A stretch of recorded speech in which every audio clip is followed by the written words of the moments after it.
रवि लामिछाने 14,000 कैदीको नेतृत्व गरेर बाहिर निस्के।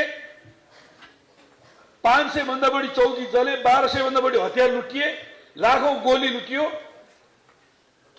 जब राष्ट्रिय अन्तर्राष्ट्रिय रूपमा रवि लामिछानेलाई मलाई प्रयोग गरेको भन्ने कुरा उनले बुझे, उनी लुसुक्क फेरि जेलभित्र छिरे।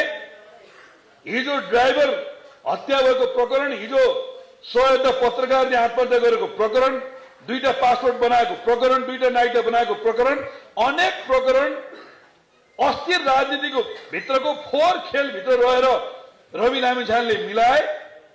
सहकारी केसमा जेलभित्र छन्। अहिले सुशीला आमैसँग कुरा मिलाएर सुशीला आमैले बनाएको सहाय आयोग नम्बर 2 गौरीबहादुर कार्कीको आयोगमा बयान दिएको नाटक गरेर तिमी बयान दिन आऊ, त्यस पछाडि केपी ओली रमेश लेखकहरूलाई पनि हामी ल्याउन हामीलाई बल पुग्छ।